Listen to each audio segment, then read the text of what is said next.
I'm Andrew Marotta, host of the Education, Leadership, and Beyond podcast, a part of the Education Podcast Network, just like the show you are listening to now. Shows on the network are individually owned and opinions expressed may not reflect others. Find other interesting education podcasts at edupodcastnetwork.com.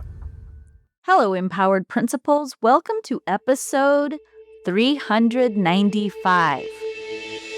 Welcome to the Empowered Principal Podcast, a not-so-typical educational resource that will teach you how to gain control of your career and get emotionally fit to lead your school and your life with joy by refining your most powerful tool, your mind.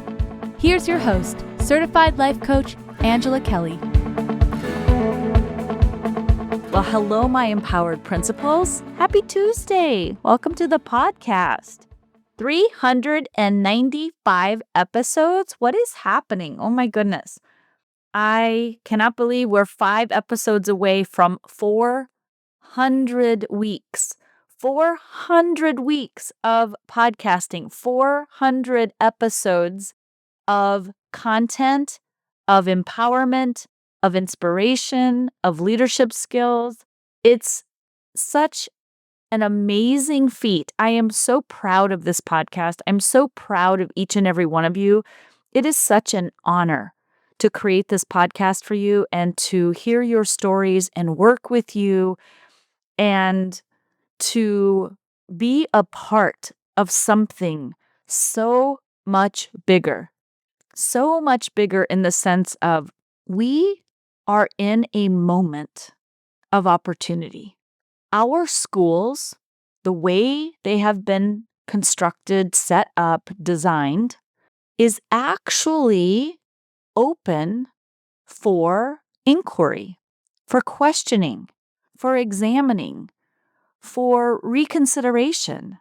I really believe that we are living in a time where empowerment in our schools, taking ownership of that empowerment, focusing on what we can do, who we want to be, what we want to offer for students and teachers and staff members, and bringing empowerment, bringing personal power to our schools.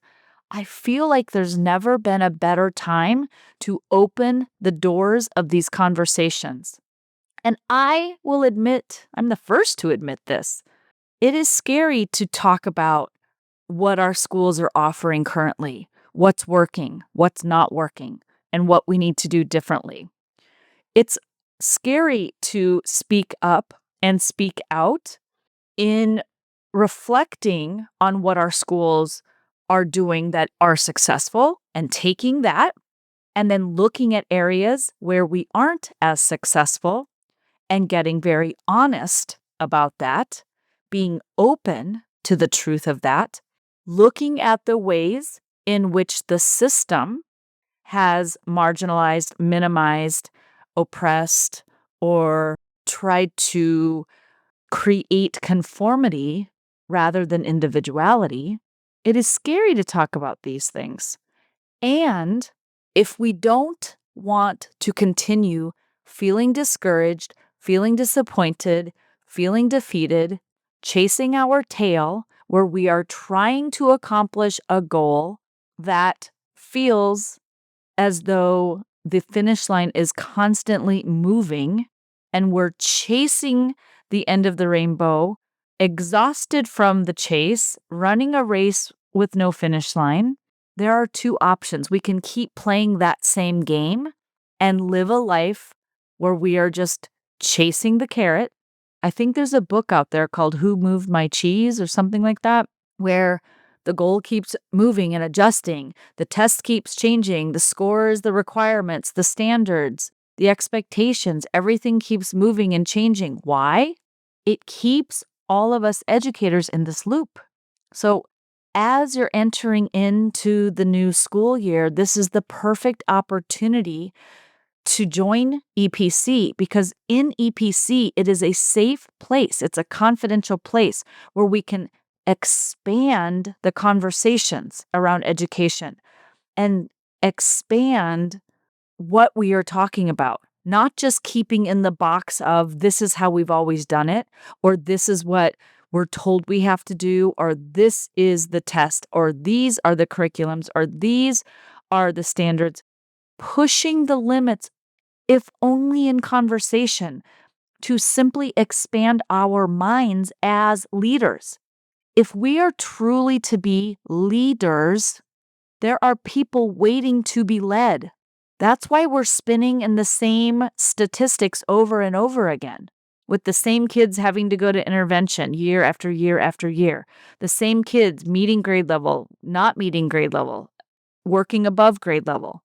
You can predict with a fair amount of accuracy who's going to perform above, on, and below grade level based on the standards, based on the tests, based on all of the benchmark assessments that your district uses. And year after year, if you look, it tends to be about the same kids in interventions, about the same kids who have similar attendance records year after year. If you look at the metrics in which we are measuring student success, which is mostly academic success, behavior success based on who's getting referred and who's not, who's in intervention, who's not, who's coming to school, who's not, those numbers that we use to measure our success, we're spinning in the same cycle. It's a Groundhog Day effect. And in EPC, we are expanding those conversations into what else? Into calling out our own unawareness, where we are also trapped in the cycle and we're spinning around playing the game. So this year, I invite you to consider what it might feel like for you to unleash your voice, your thoughts, your belief systems, what you believe is going on but are afraid to say it or don't want to say it for fear you're going to rock the boat. You can say it in EPC. It's safe to say it over here. So this year is really going to be about expanding our identity as a leader, expanding the conversation about what the purpose of school is for real. Who are we actually serving? Are we actually serving students? Are we actually here to serve teachers, support staff? What are we actually doing here? Having those conversations. What is the goal? What are we told the goal is? And why is there such dissonance between what we're expected to do and what we're able to do and what we feel in our souls, in our hearts that we are supposed to be doing? There is a disconnect happening. And in EPC, I want us to all come together and start having conversations that help us connect the dots to what are we really here for?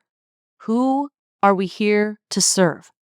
I think it's going to be, I don't think I know, in my heart, it's going to be a truly epic school year because I am releasing the shackles of my fear in bringing up conversations around what we are actually doing, why we're actually here, and expanding and kind of breaking through some of these limitations that have been placed around our schools.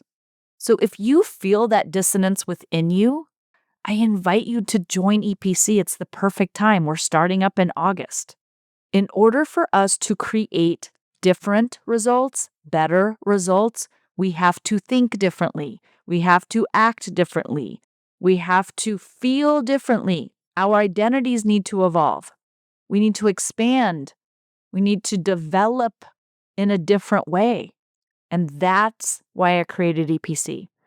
So I hope you will join us. Bring a friend. The more the merrier. We're so eager to work with you. All right.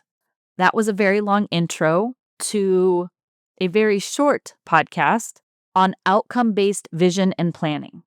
I've been thinking about how we tend to plan because this is the time of year everybody is busy, busy, busy in your meetings, in your planning out your visions, planning out your site plans, getting people on board. And we're in this really hyper energy of the beginning of the school year. It's a very electric time of the school year. And the way that we tend to plan is based on deadlines and then the tasks required to meet those deadlines. And what ends up happening in school leadership is that the position becomes a loop of deadlines. What deadlines do I need to meet? And then what to-do lists do I need to create? And what tasks do I need to complete? And what meetings do I need to attend in order to meet the deadline? So we focus on the doing of the position. We are a group of leaders who are in doing mode. And the good news is we should be. Half of our job should be doing. We are here to do. So that sounds very obvious, but it becomes a little more complex than just waking up, showing up, what deadlines are coming, what are the to-do lists I need to create, what are the tasks I need to complete, what are the meetings I need to attend in order to complete my job as a school leader. What we think is success is completing all of the tasks, meeting the deadlines, and getting to the end of the year. But what I've noticed is that because doing in this job is never really done. And what we're searching for is to feel accomplished and satisfied as a leader. We want to believe we're doing a good job. We've done our job. We are accomplished. We created some outcomes, some results. We feel satisfied with those results. And we can feel a completion in our tasks, in our actions, in our deadlines, and our to-do lists. But as you know, when it comes to the doing part of our job, that doing part is never done. And so we don't really ever feel fully accomplished or fully satisfied. And I've thought a lot about this because I teach balance mastery, planning mastery, and time mastery in EPC. And backwards planning, many of you know this is not a brand new concept, but backwards planning is a step in the right direction. It's what do we want to create and what do we need to do to create that result? I teach a version of this in EPC, but what is missing from most planning approaches that leaders take is focusing on the being. There's not just doing, there's who you are being while you're doing it. Early on in this podcast, I believe there was a podcast episode titled like A Tale of Two Leaders. And it was my very elementary beginning way of trying to describe the difference between doing and being and how two leaders can complete the same tasks but achieve different results. They can get the same to-do list, the same, marching orders, go out and technically complete the deadlines, the tasks, go to the meetings, all of the things, and get different results. And how is that possible? If the doing is what creates the results, then how can two people do the same thing and get different results? There's the being, who you're being while you're doing the things. It's the energy in which you are leading, in which you are working, in which you are completing tasks, in which you are participating in meetings, in which you are having conversations. It's the person that you're being, the energy that you're in, the emotional state, the mental state. It's understanding how you plan with the outcomes you want as the focus. Getting very specific on the outcomes you want, not just the deadlines and the tasks and the to-do lists and the meetings. It's in terms of who you are being, how you are feeling, your identity, your self-concept as a leader, what you believe you're capable with, the energy you bring each and every day to the table. Are you focused on dread? Are you focused on anxiety? What is the fuel of your leadership? Is it anxiety? Is it fear? Is it frustration? Is it worry? Is it doubt? Anxiety? Is it confidence? Is it trust? Is it certainty? What is the energy fueling your deadlines and your tasks and your to-do lists and your meetings? How are you showing up? That is where I invite leaders to get more intentional. It's not something we tend to talk about in leadership circles, but it makes all of the difference. So this year, as you're planning, first of all, join EPC so you can come plan with us. We're going to be working on this stuff in August right off the bat. But design your year based on the vibe that you want to experience, the atmosphere you want to create, the culture, the climate, how it feels on your campus, how it feels to interact with you as the leader. How does it feel for your brand new teachers, for your new students, for your new families? How does it feel for your veterans? How does it feel for everyone in between? How does it feel for a support staff member? Do they feel as seen and valued and heard as the teachers? Do the kids who are doing a great job get as much attention as the kids who are on the regular visitation list to the principal's office? Think about these things. And not because you're not doing enough. We're not thinking about, oh, now one more thing to do and I'm insufficient and she's telling me that no matter how hard I work, it's not enough. No, the opposite. You are already 100% worthy, capable, sufficient. There's nothing wrong with you as a person or you as a leader. These are things we contemplate as part of the experience, the fun.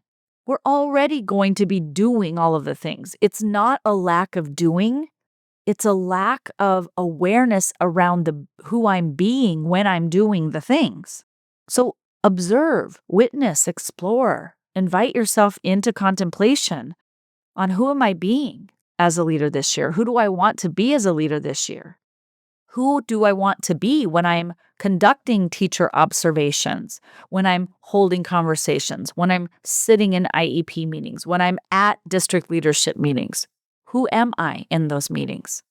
Am I the quiet one, reserved, sitting back? Am I the one asking questions? Am I the one who's trying to multitask and not really paying attention and then I'm lost? Am I the one who's happy to be there, engaged, eager, open? Or am I coming in with a little bit of a chip on my shoulder and prepared for battle or prepared to be upset or prepared to walk out with another to-do list?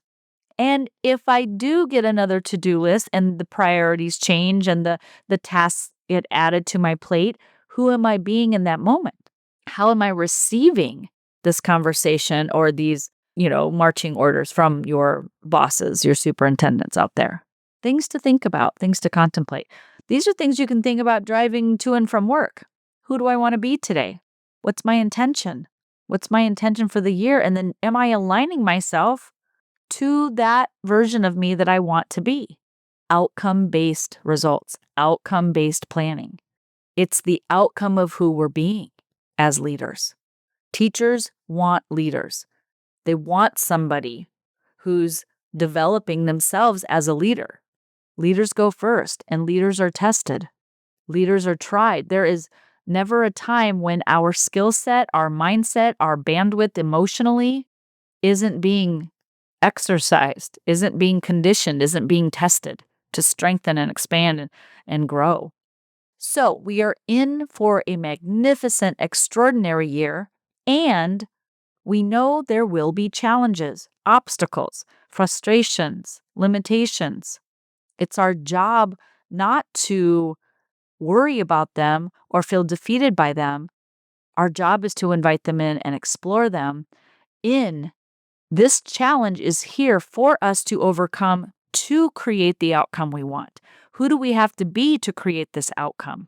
That's the kind of conversation that I invite you to have with your staff, with your students, with your families, with your district level administration, with yourself. So come on into EPC. It's going to be an extraordinary year. I can't wait to meet you. Come on in. The link to register is in the show notes. There are two options. You can pay in full, $19.97 for the entire year, or you can pay 10 installments of $199.70. And either way, whatever works best for you and feels most comfortable for you allows you in the door. I will see you in EPC. Have a beautiful week. Take good care. Bye. Thanks for listening to this episode of the Empowered Principal Podcast. If you enjoyed this episode and want to learn more, please visit angelakellycoaching.com, where you can sign up for weekly updates and learn more about the tools that will help you become an emotionally fit school leader.